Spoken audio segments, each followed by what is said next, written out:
What starts here changes the world. Well, I've got to admit, I kind of like it. What starts here changes the world. Tonight, President Powers, Provost Fenves, deans, members of the faculty, family and friends, and most importantly, the class of 2014. It is indeed an honor for me to be here tonight. It's been almost 37 years to the day that I graduated from UT. I remember a lot of things about that day. I remember I had a throbbing headache from a party the night before.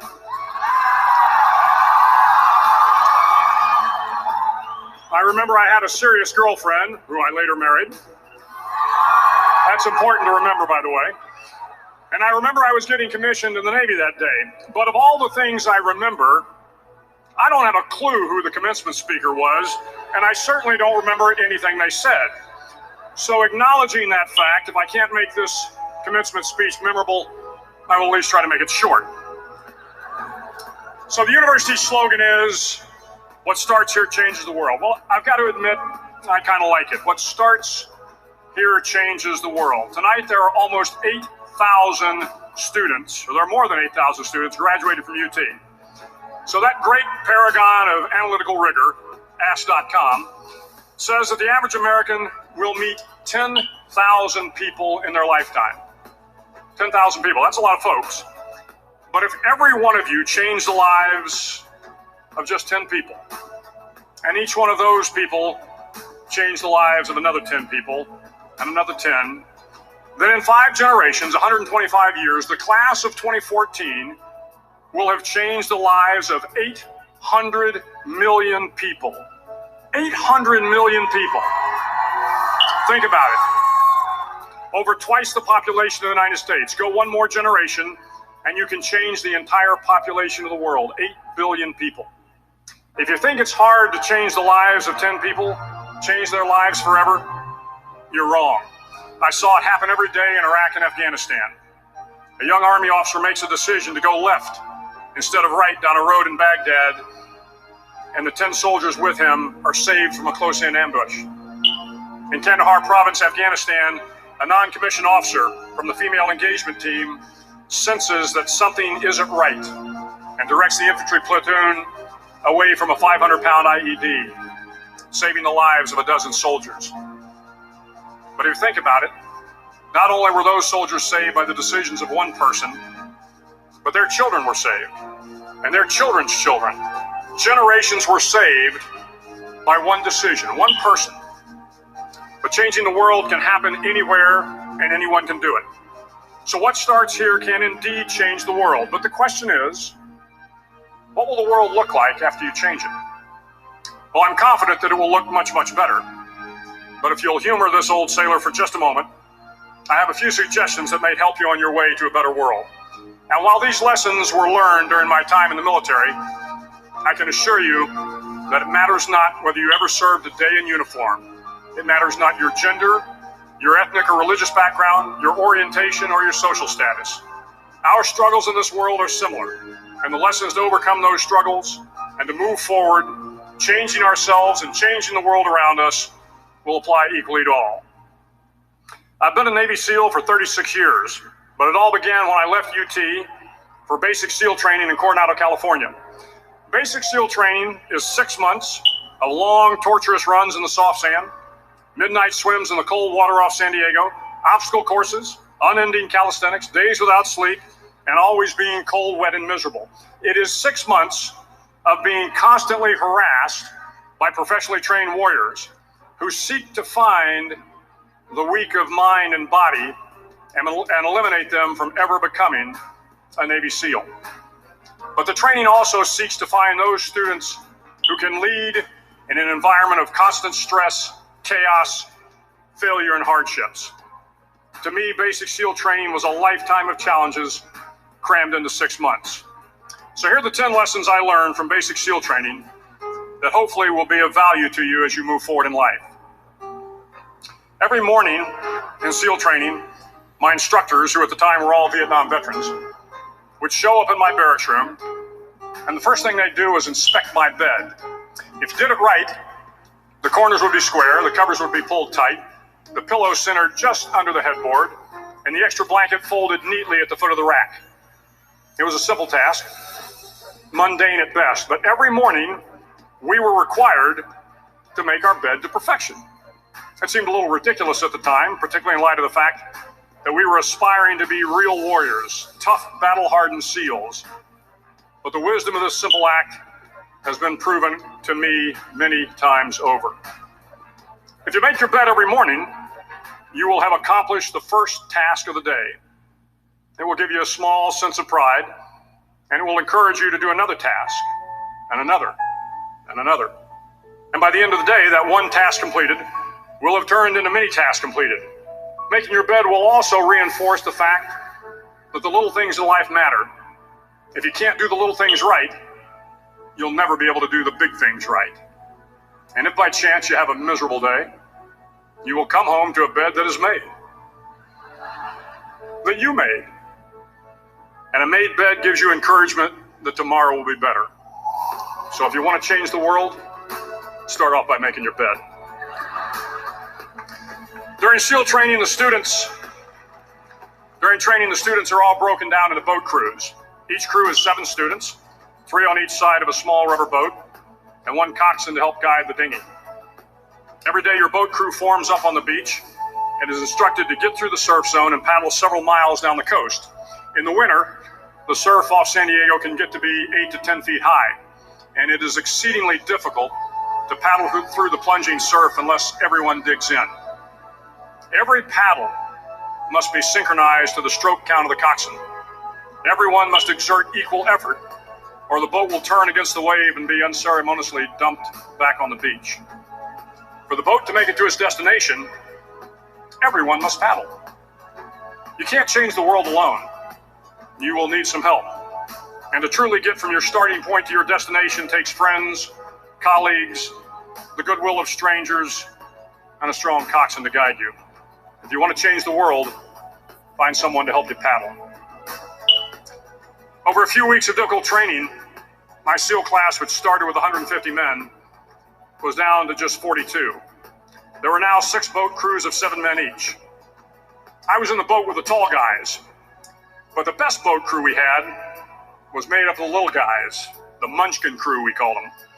No one was over 5'5". The Munchkin boat crew had 1 American Indian, 1 African American, 1 Polish American, 1 Greek American, 1 Italian American, and 2 tough kids from the Midwest. They out-paddled, outran, and outswam all the other boat crews. The big men in the other boat crews would always make good-natured fun of the tiny little flippers the Munchkins put on their tiny little feet prior to every swim. But somehow these little guys from every corner of the nation and the world always had the last laugh, swimming faster than everyone and reaching the shore long before the rest of us. SEAL training was a great equalizer. Nothing mattered but your will to succeed, not your color, not your ethnic background, not your education, not your social status. If you want to change the world, measure a person by the size of their heart, not by the size of their flippers. Several times a week, the instructors would line up the class and do a uniform inspection. It was exceptionally thorough. Your hat had to be perfectly starched, your uniform immaculately pressed, your belt buckle shiny and void of any smudges. But it seemed that no matter how much effort you put into starching your hat, or pressing your uniform, or polishing your belt buckle, it just wasn't good enough. The instructors would find something wrong. For failing the uniform inspection, the student had to run, fully clothed, into the surf zone. Then wet from head to toe, roll around on the beach until every part of your body was covered with sand. The effect was known as sugar cookie. You stayed in the uniform the rest of the day, cold, wet, and sandy. There were many a student who just couldn't accept the fact that all their efforts were in vain, that no matter how hard they tried to get the uniform right, it went unappreciated. Those students didn't make it through training. Those students didn't understand the purpose of the drill. You were never going to succeed. You were never going to have a perfect uniform. The instructors weren't going to allow it. Sometimes, no matter how well you prepare or how well you perform, you still end up as a sugar cookie. It's just the way life is sometimes. If you want to change the world, get over being a sugar cookie and keep moving forward. Every day during training, you were challenged with multiple physical events: long runs, long swims, obstacle courses, hours of calisthenics, something designed to test your mettle. Every event had standards, times you had to meet. If you failed to meet those times, those standards, your name was posted on a list, and at the end of the day, those on the list were invited to a circus. A circus was 2 hours of additional calisthenics, designed to wear you down, to break your spirit, to force you to quit. No one wanted a circus. A circus meant that for that day, you didn't measure up. A circus meant more fatigue, and more fatigue meant that the following day would be more difficult, and more circuses were likely. But at some time during SEAL training, everyone made the circus list. But an interesting thing happened to those who were constantly on the list. Over time, those students who did 2 hours of extra calisthenics got stronger and stronger. The pain of the circuses built inner strength and physical resiliency. Life is filled with circuses. You will fail. You will likely fail often. It will be painful.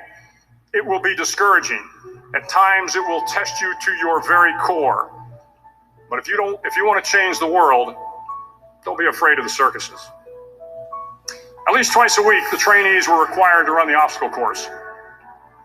The obstacle course contained 25 obstacles, including a 10-foot wall, a 30-foot cargo net, a barbed wire crawl, to name a few. But the most challenging obstacle was the slide for life. It had a 3-level, 30-foot tower at one end and a 1-level tower at the other. In between was a 200-foot-long rope.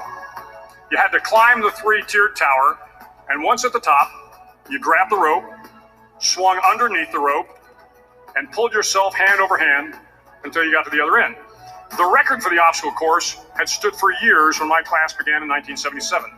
The record seemed unbeatable until one day a student decided to go down the slide for life head first. Instead of swinging his body underneath the rope and inching his way down, he bravely mounted the top of the rope and thrust himself forward. It was a dangerous move, seemingly foolish and fraught with risk. Failure could mean injury and being dropped from the course. Without hesitation, the student slid down the rope perilously fast. Instead of several minutes, it only took him half that time. And by the end of the course, he had broken the record. If you want to change the world, sometimes you have to slide down the obstacles head first. During the land warfare phase of training, the students are flown out to San Clemente Island, which lies off the coast of San Diego. The waters off San Clemente are a breeding ground for the great white sharks. To pass SEAL training, there are a series of long swims that must be completed. One is the night swim. Before the swim, the instructors joyfully brief the students on all the species of sharks that inhabit the waters off San Clemente.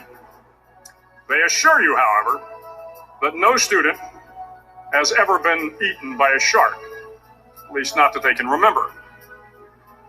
But you are also taught that if a shark begins to circle your position, stand your ground. Do not swim away. Do not act afraid. And if the shark, hungry for a midnight snack, darts towards you, then summons up all your strength and punch him in the snout, and he will turn and swim away.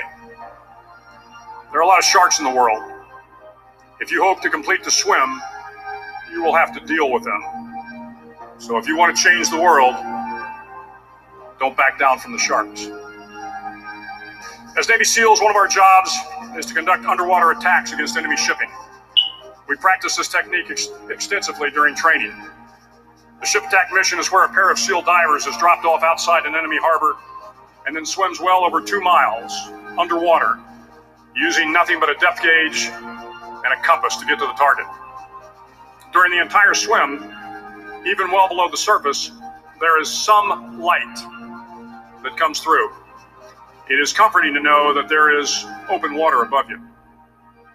But as you approach the ship, which is tied to a pier, the light begins to fade. The steel structure of the ship blocks the moonlight. It blocks the surrounding street lamps. It blocks all ambient light.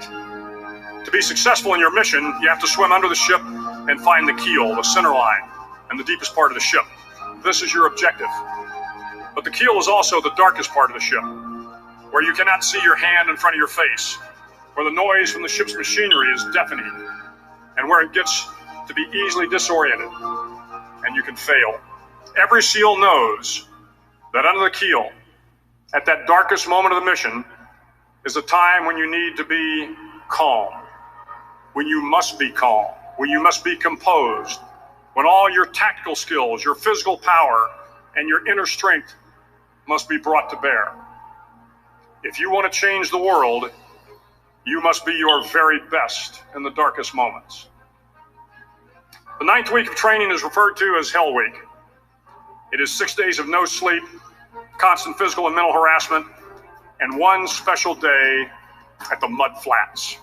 The Mud Flats are an area between San Diego and Tijuana where the water runs off and creates the Tijuana Sloughs, a swampy patch of terrain where the mud will engulf you. It is on Wednesday of Hell Week that you paddle down to the Mud Flats and spend the next 15 hours trying to survive this freezing cold, the howling wind, and the incessant pressure to quit from the instructors. As the sun began to set that Wednesday evening, my training class, having committed some egregious infraction of the rules, was ordered into the mud. The mud consumed each man till there was nothing visible but our heads. The instructors told us we could leave the mud if only 5 men would quit. Only 5 men, just 5 men, and we could get out of the oppressive cold. Looking around the mud flat, it was apparent that some students were about to give up.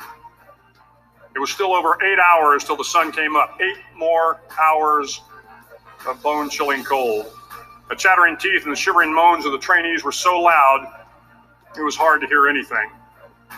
And then one voice began to echo through the night. One voice raised in song. The song was terribly out of tune, but sung with great enthusiasm. One voice became 2, and 2 became 3, and before long, everyone in the class was singing. The instructors threatened us with more time in the mud if we kept up the singing, but the singing persisted, and somehow the mud seemed a little warmer, and the wind a little tamer, and the dawn not so far away. If I have learned anything in my time traveling the world, it is the power of hope. The power of one person, a Washington, a Lincoln, King, Mandela, and even a young girl from Pakistan, Malala. One person can change the world by giving people hope.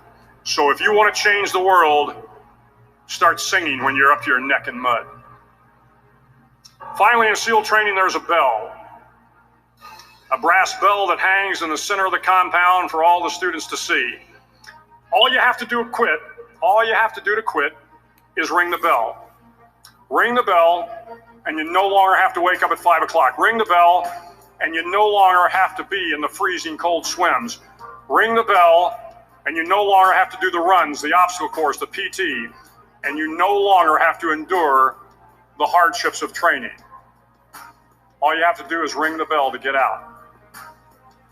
If you want to change the world, don't ever, ever ring the bell. To the class of 2014, you are moments away from graduating, moments away from beginning your journey through life, moments away from starting to change the world for the better. It will not be easy, but you are the class of 2014, the class that can affect the lives of 800 million people in the next century. Start each day with a task completed. Find someone to help you through life. Respect everyone. Know that life is not fair and that you will fail often. But if you take some risks, step up when the times are the toughest, face down the bullies, lift up the downtrodden, and never, ever give up. If you do these things, the next generation and the generations that follow will live in a world far better than the one we have today. And what started here will indeed have changed the world for the better.